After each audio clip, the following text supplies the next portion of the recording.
You're watching Personal Finance with Coach Kelvin. Let's get into the video.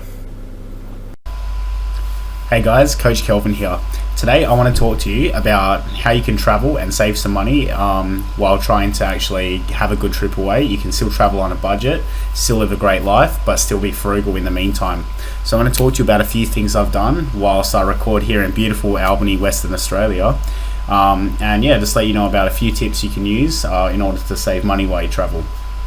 So firstly, I needed accommodation.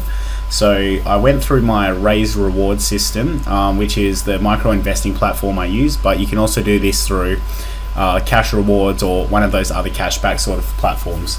So I'm going to switch over to Raise Rewards now. So with Booking.com, any booking you make gives you 4.2% reinvested into your bank account, okay? So when you spend say $100, you'll get $4.20 back.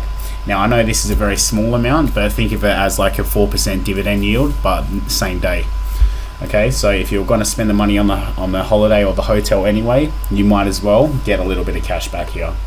So if you were to do this, you'll go book online here, and then it's going to actually transfer you over to Booking.com, where you can then search for your place, search for a hotel in a certain suburb or another city, and then you can book from there. Once you make the booking and secure it, you will then be essentially given that money back once you paid for it and finished your stay. It will be reinvested into your account through the Raise platform.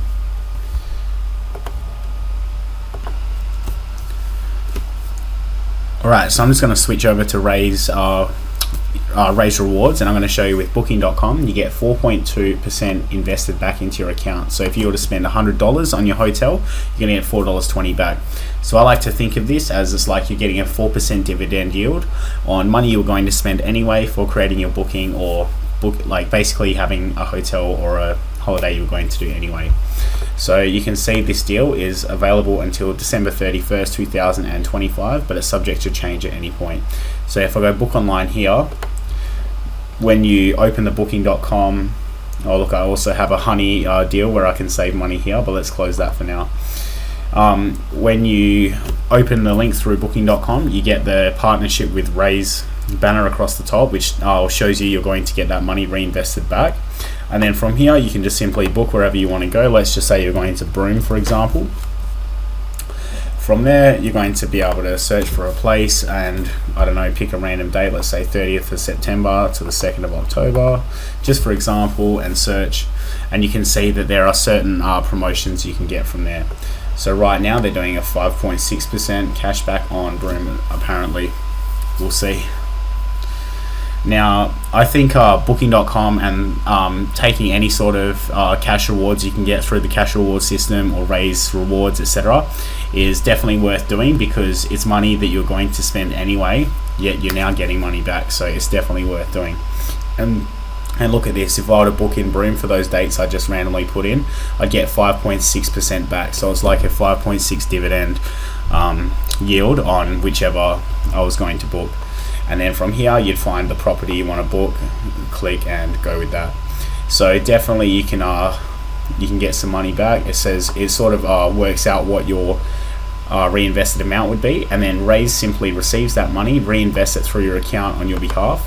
And then if you look at rewards, it will show you how much you've earned in total. So here I've earned $37.60 from my Raise Rewards system. Now, is it a negligible amount? Yes, but it is still something that I've essentially received for doing nothing extra. I was going to book the hotels anyway, so I've received some money back. And therefore, I do think it is a worthwhile time and effort investment if you're going to be spending the money.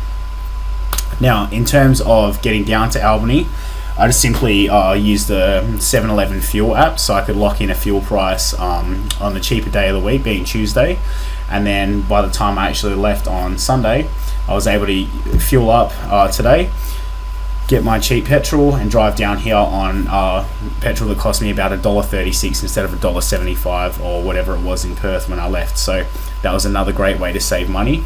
And the 7-Eleven fuel app is so good, because every time you make a purchase of fuel or anything in store, you can get Velocity frequent flyer points. You get 2 for every $1 you spend.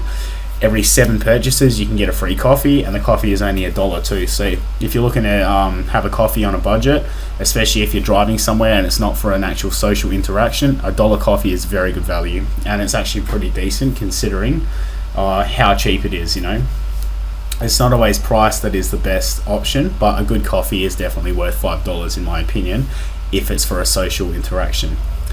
Now, the next thing I did was I actually brought my coffee machine down with me from Perth to Albany. So that means when I'm in my apartment and I'm getting ready for the day, I can simply make myself a coffee in the apartment room. I don't have to go and buy every single coffee I have. I'll absolutely get out and purchase coffees at different cafes and stuff while I'm here, but I don't want to do that for every single coffee I drink.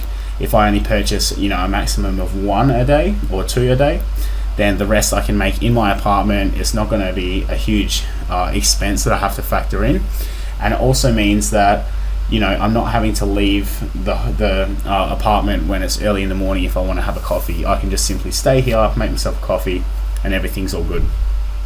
So it's definitely going to pay off if you have yourself a little coffee machine. Whenever you travel, just take it with you, whether it's an espresso machine, you could have an AeroPress or a little French press. I definitely recommend doing that. You could even get a little hand grinder, and then if you had to purchase beans while you're away, you can still make yourself a nice coffee.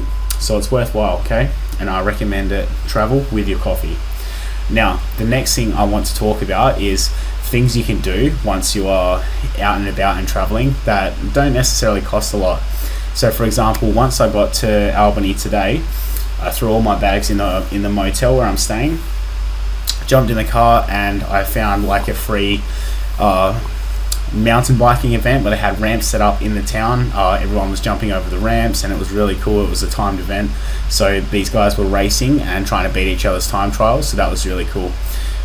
You were able to just stand and spectate for free while you saw this event, and a lot of hub towns in certain regions actually do put on these free events so that people in the community come down to those areas and spend money and stimulate the economy of those regions. So if you want to travel down to the southwest, northwest, anywhere in WA, check out what's happening in these communities, and you can always find something really cool to do.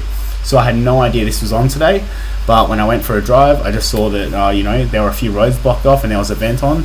So I've parked up my car, walked up there, and got to see something really cool. Then following that, went for a drive out to where the Gap and the Natural Bridge are in Albany. And it was actually really cool because there were whales splashing in the water, and I filmed a video on my phone, so I'll try and upload that into this video also. So it was pretty cool to be able to see, just from the naked eye back on the land, you can see these whales splashing around. And you may not be able to hear it in the video when I put it up, but you can actually hear the flippers slapping on the water, which was really cool. I definitely recommend getting out and seeing nature. It's a good way to unwind and recharge, and even though I've only just got here today, I already feel so much better than I was when I was just working flat out for the last however long. I really need this break, and I'm here until Friday, so I'm excited to have a little time off and get back to filming more often, go and do some hiking, and just really relaxing and winding down. It doesn't have to be an expensive holiday, but it's a great way to just find myself again.